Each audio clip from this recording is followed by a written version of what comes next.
안녕하세요. 따라가는 기독교 교리반 따기반을 담당하는 김기건 목사입니다. 오늘은 성경론 두 번째, 성경의 권위에 대해서 함께 알아가 보고자 합니다. 가끔 결혼식에서 보면 신랑과 신부가 성경책에 손을 얹고 평생 한 사람만을 사랑하며 섬기겠다고 다짐을 하는 장면이 나오지요. 외국의 높은 지위에 있는 사람이 많은 사람들 앞에서 직무를 잘 수행하겠다며 성경책에 손을 얹고 다짐하는 모습도 간간히 봅니다. 성경에 대한 권위를 인정하고 하나님 앞에서 이 약속을 잘 지키겠다고 고백하는 것이지요. 이처럼 성경은 이 세상에서 가장 권위 있는 책입니다. 성경책 말고 다른 권위 있는 책이 있다면 그 책 위에 손을 얹었겠지요. 성경과 비교할 수 있는 것은 아무것도 없습니다. 다른 책들은 모두 사람들이 쓴 것이지만 성경은 하나님께서 직접 쓰셨습니다. 물론 모든 사람을 통해서 많은 사람들을 통해서 쓰셨지요.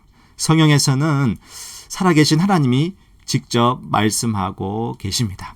그럼 성경에 권위가 있다는 말이 무슨 뜻일까요? 성경에 있는 모든 말씀은 하나님의 말씀으로서 모든 신앙적 논의와 생각과 말과 행동에 있어서 최종적인 판단의 근거가 된다는 것입니다. 어떤 상황이나 논리에 대해서 성경에서는 무엇이라고 하고 있는가를 분별하는데 그 기준이 된다는 말이죠. 그 권위 때문에 우리는 성경을 믿고 순종해야 하는 것이지요.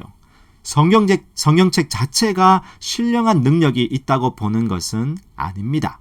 성경의 저자이시며 진리 자체이신 하나님께서 말씀하신 것을 기록한 책이기에 그 권위를 인정하는 것입니다. 또 질문을 던져볼까요? 하나님이 어떻게 성경을 쓰셨을까요? 여기서 우리는 지난번에 배운 내용 중에서 성경의 영감을 떠올려 보아야 합니다. 혹시 지난번 강의 성경론 첫 번째 계시 강의를 못 보신 분은 꼭 들으시길 바랍니다. 성경은요, 하나님의 말씀이 기록되어 있는데 하나님께서 자신을 나타내 보이셨지요. 하나님은 인류가 대대로 하나님이 어떠하신 분이신지를 알 수 있도록 기록으로 남겨주셨습니다. 사람을 저자로 세우시고 신령한 감동을 주셨죠. 그래서 영감이란 하나님이 성경을 기록하기 위하여 인간 안에 주신 신령한 감동을 말합니다. 디모데후서 3장 16절에 이렇게 말씀하지요. 모든 성경은 하나님의 감동으로 된 것으로 교훈과 책망과 바르게 함과 의로 교육하기에 유익하니. 이처럼 성경은 하나님의 감동으로 기록된 것입니다. 성경의 그 영감에 대하여 여러 사람이 다양한 주장을 하고 있는데요. 성경은 하나님이 불러주시는 대로 사람들이 기계적으로 받아 적었다는 기계적 영감을 주장하는 사람도 있습니다. 또 하나님이 사람을 감동시키셨지만 각 시대에 성경을 기록한 사람들이 자신의 지적 능력을 최대한으로 발휘해서 쓴 것에 불과하다고 주장하기도 합니다. 이것을 동력적 영감이라고 하지요. 또 하나는요, 우리가 받아들이는 유기적 영감인데요. 이것은 하나님이 인간 저자의 성품과 기질, 은사와 재능, 스타일 등을 사용하시는데 인간 저자의 마음속에 감동을 주시고 깨닫게 하시면서 성경을 기록하게 하셨지요. 각 시대의 인간 저자의 마음속에 악하고 추한 죄된 영향은 제거하시면서 하나님의 뜻이 오류 없이 기록되게 하신 것을 말합니다. 이렇게 설명을 하지만 많은 사람들은 의심합니다. 하나님이 감동을 주셨다고 하지만 그게 인간의 정서적 감동인지 인간의 상상의 결과인지 지어낸 것인지를 알 수 없다고 생각하는 사람들이 많다는 거지요. 성경이 진짜 하나님의 말씀이라는 합리적인 증거를 찾아볼까요? 먼저는요, 성경은 성경 스스로 하나님의 말씀이라고 스스로 증거합니다. 만일 성경이 하나님의 말씀임을 입증하는데 사용될 수 있는 더 높은 권위가 있다면 그것은 성경을 하나님의 말씀으로 증명해준 그 권위에 종속되고 맙니다. 성경이 인간의 이성이나 논리, 과학적 사실에 의존한다면 성경보다 이성적인 논리, 이성적인 논리 또 과학적 사실이 더 높은 권위를 가졌다고 인정하는 꼴이 되지요. 그러나 성경이 제일 높은 권위를 가지고 있기 때문에 성경이 성경을 인용하면서 스스로 하나님의 말씀이라고 밝히고 있다는 것입니다. 두 번째로는요, 성령의 내적 증거가 성경을 하나님의 말씀으로 증거합니다. 성경이 하나님의 말씀이라고 합리적인 확신을 가지게 되는 많은 증거들이 있다 해도 그것을 믿고 확신을 가지고 구원에 이르기 위해서는 성령의 내적 조명을 받아야 합니다. 성경은요, 늘 우리 곁에 있지만 세상 사람들은 모르죠. 그러나 우리 그리스도인은 성령님의 내적 증거, 내적 조명을 통하여 성경이 하나님의 말씀이라는 것을 깨닫고 받아들이게 되는 거죠. 세 번째로는요, 예수님이 성경을 하나님의 말씀으로 증거합니다. 마태복음 4장 4절 보시면요, 예수께서 대답하여 이르시되 기록되었으되 사람이 떡으로만 살 것이 아니요 하나님의 입으로부터 나오는 모든 말씀으로 살 것이라 하였느니라 하시니, 예수님은요, 하나님의 입으로 나온 말씀, 곧 성경을 권위 있는 책으로 말씀하셨습니다. 예수님은 구약을 모두 인정하시고 성경의 역사성도 인정하셨죠. 성경적 예언의 진실성을 확증해 주셨습니다. 또 마가복음 7장 6절에 이렇게 말씀합니다. 이르시되 이사야가 너희 외식하는 자에 대하여 잘 예언하였도다. 기록하였으되 이 백성이 입술로는 나를 공경하되 마음은 내게서 멀도다. 성경을 인용하시면서 그대로 성취되었다는 것을 언급하셨습니다. 이처럼 예수님은 성경을 하나님의 권위 있는 말씀으로 증거해 주셨습니다.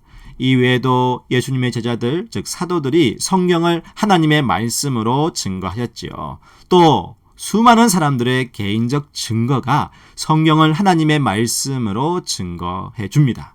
성경을 통해 많은 사람들의 삶이 변화되었다는 것은 이것을 뒷받침해주고 있는 것이죠.